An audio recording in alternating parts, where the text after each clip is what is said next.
The concept of speed versus power is at the core of this legendary matchup, where Bruce Lee and Jean-Claude Van Damme come face to face with completely different fighting strengths. Bruce Lee's speed was not only fast, but also calculated, explosive, and highly efficient. Every strike he delivered generated maximum impact with minimal movement, which was a fundamental part of his Jeet Kune Do philosophy. He eliminated unnecessary motion, making his attacks not only quick, but also unpredictable. This meant that when Bruce Lee moved, the opponent barely had time to react. To understand Bruce Lee's speed, it's important to note that it wasn't limited to just his hands or feet. His entire body worked as a synchronized system. His reaction time, reflexes, and anticipation were so high that he could read his opponent's movements beforehand. This made him a fighter who was not just fast, but always a step ahead. Every punch he threw was more than a strike. It was a setup for the next move. Chain attacks, trapping techniques, and rapid combinations defined his identity. On the other hand, Jean-Claude Van Damme represents raw power. His kicks are not only visually impressive but also destructive.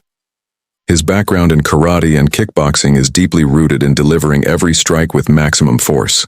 Van Damme's flexibility allows him to execute high kicks, spinning kicks, and roundhouse kicks with incredible range and speed, but his true strength lies in the impact of those kicks. When his kick lands, it doesn't just score points, it causes serious damage. Van Damme generates his power from a strong lower body. His training has given him explosive hip rotation and balance, enabling him to apply full-body torque in his strikes. This torque makes his attacks devastating. A single, clean hit can instantly change the momentum of a fight. This creates a high-risk, high-reward situation. If the strike connects, the opponent can suffer serious damage, but if it misses, it also opens up opportunities for the opponent. When the contrast between speed and power comes into play, the fight dynamics become fascinating. Bruce Lee's strategy would be to maintain close distance, maximizing the benefits of his speed and rapid combinations. He would keep Van Damme under constant pressure, leaving him little time to react and disrupting his rhythm. Timing would be crucial for Bruce Lee, knowing exactly when to enter, strike, and exit. His goal would be to prevent Van Damme from effectively using his power. For Van Damme, the scenario would be entirely different. His focus would be on controlling distance. He would aim to keep the fight at long range, where his kicks are most effective. His objective would be to keep Bruce Lee outside his reach and, whenever the opportunity arises, land a powerful strike. Patience would be a key factor for Van Damme. He would need to wait for the right moment when Bruce Lee moves in for an attack, and then counter with a perfectly timed kick. Another important factor is the psychological impact of speed versus power. Bruce Lee's speed can overwhelm an opponent. Facing such fast attacks often forces the opponent into a defensive mindset, shifting their focus to survival and weakening their offense. Conversely, Van Damme's power makes the opponent cautious. The threat of a single powerful strike forces hesitation, disrupting the natural flow of their movements. From a technical perspective, Bruce Lee's advantage lies in his economy of motion. He achieved maximum results with minimal movements. His centerline theory allowed him to target the opponent's weakest points directly. This meant he didn't always need to rely on brute force because his precision effectively became his power. A perfectly timed strike, even a small one, could be devastating. Van Damme's advantage comes from his kinetic chain. Every kick starts from the ground, rotates through the hips, and delivers impact to the target. This full-body movement makes him a natural powerhouse. A spinning kick or roundhouse delivered cleanly can instantly end a fight. Another subtle detail in this matchup is recovery time. One of Bruce Lee's benefits is that if an attack misses, he can recover instantly and be ready for the next move. Van Damme's powerful strikes, however, require more commitment to execute. If a kick misses, he takes slightly longer to reset, creating openings for a skilled opponent. Essentially, this fight becomes a chess match. One side tries to dominate through speed and precision while the other seeks to change the game with power and impact.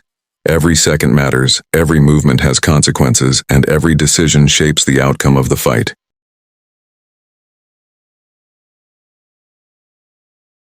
The angle of fighting philosophy elevates this showdown from a mere physical battle into an intellectual and strategic war, where Bruce Lee and Jean-Claude Van Damme challenge each other through their mindset, training approach, and combat thinking. Bruce Lee's philosophy was based on Jeet Kune Do, which is essentially a style of no style. This doesn't mean he lacked a system. Rather, his approach emphasized flexibility, adaptability, and real-world effectiveness.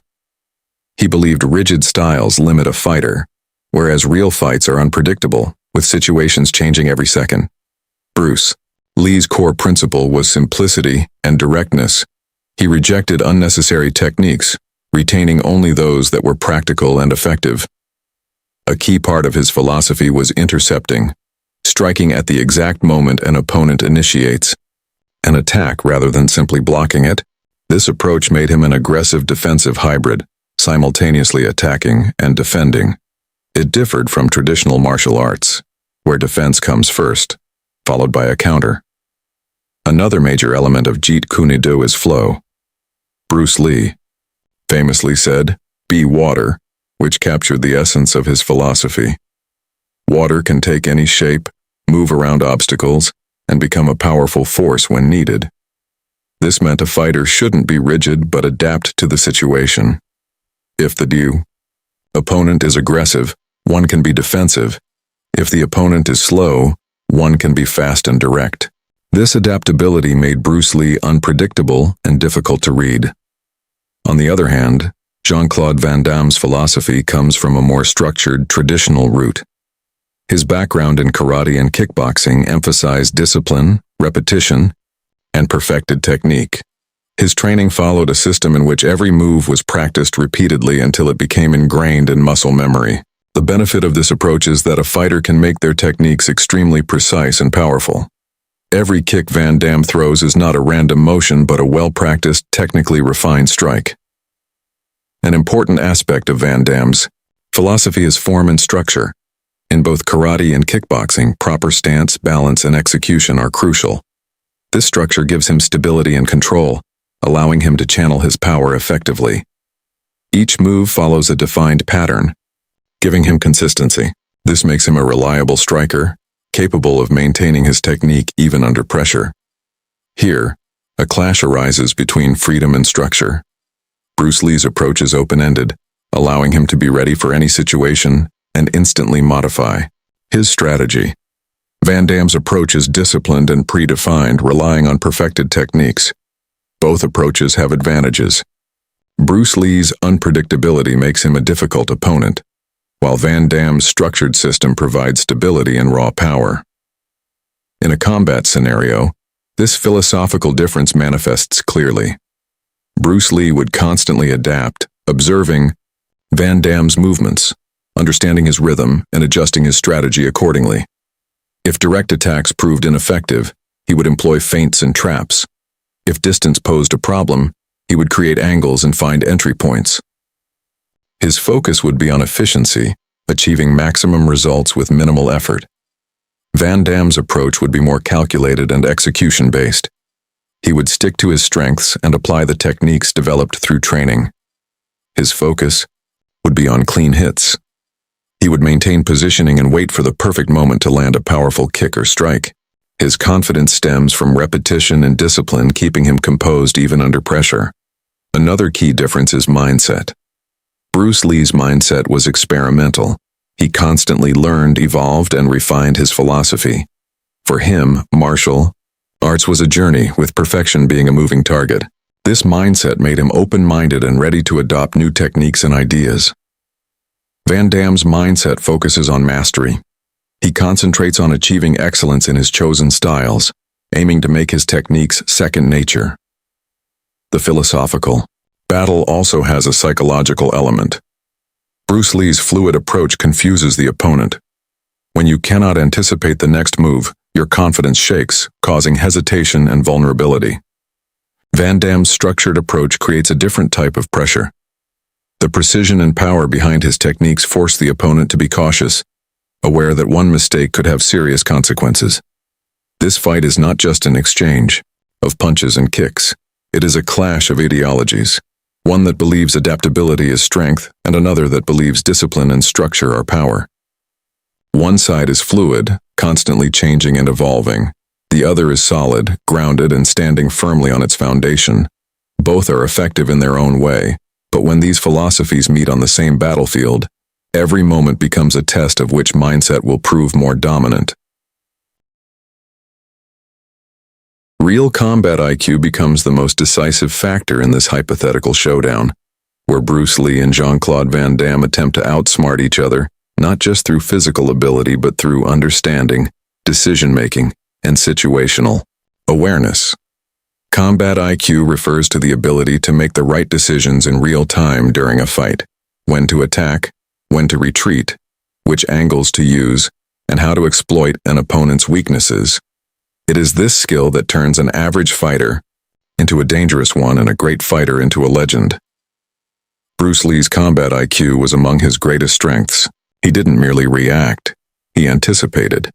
His observation skills were so sharp that he could predict an opponent's next move from their stance, breathing patterns, and micro-movements.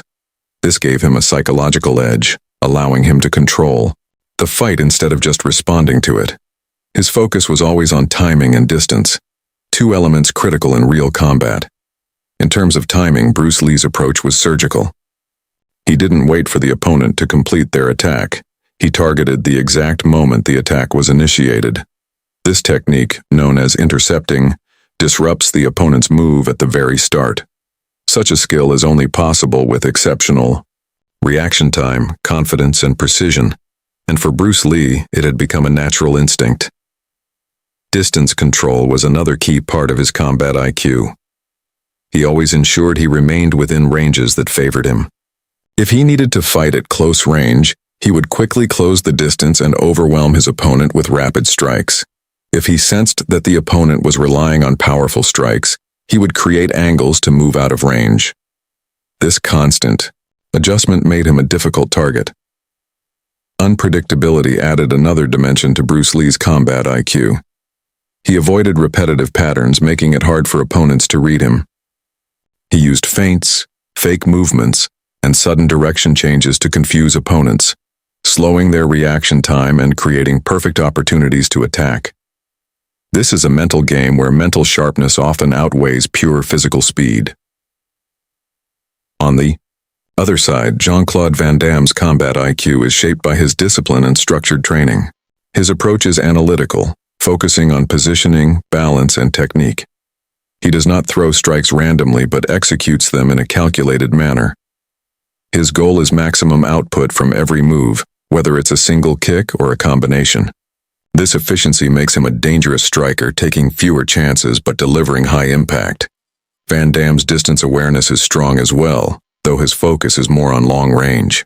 He creates space for his kicks and strives to maintain it. His combat IQ allows him to know when to engage and when to disengage. If the opponent becomes aggressive, he assumes a defensive stance and waits for the opponent to make a mistake. This patience sets up perfect opportunities for counterattacks. His timing approach differs from Bruce Lee's. While Bruce Lee intercepts, Van Damme prefers to counter. He absorbs or evades attacks and then delivers a powerful response. This strategy minimizes risk but carries a drawback. If the opponent is unpredictable and maintains constant pressure, countering opportunities decrease.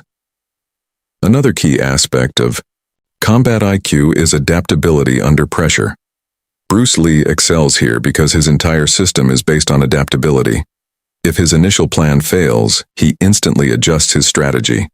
He doesn't rely on a single technique but stays ready with multiple options. This flexibility makes him an evolving fighter who can adjust during every phase of a fight. Van Damme's adaptability depends more on his training. He handles situations using practice techniques. If faced with an unexpected scenario, he may need extra time to adjust. However, his discipline prevents panic. He remains composed, returning to fundamentals, which provide stability even under pressure. Psychological warfare is also part of combat IQ. Bruce Lee used his presence and confidence to intimidate opponents. His body language, eye contact, and calm demeanor applied pressure while allowing him to make clear decisions. Van Damme's psychological approach is different. The threat of his physicality and power alone creates pressure. His stance and readiness communicate that he can unleash an explosive attack at any moment. Ultimately, this battle becomes a mental chess match, where every move is calculated. Bruce Lee's combat IQ makes him a dynamic strategist, analyzing each moment and reacting accordingly. Van Damme's combat IQ makes him a composed tactician, relying on his strengths and waiting for the right moment. When these approaches clash, the pace, rhythm, and flow of the fight constantly change, with one side attempting to seize control through unpredictability and the other countering through precision and timing. The aspect of weaknesses and advantages makes this matchup realistic, where Bruce Lee and Jean-Claude Van Damme stand against each other not only with their strengths but also with their limitations. Every fighter has certain areas where they dominate and others where they are vulnerable, and the outcome of a real fight often depends on who hides their weaknesses better and exploits the opponent's flaws more effectively.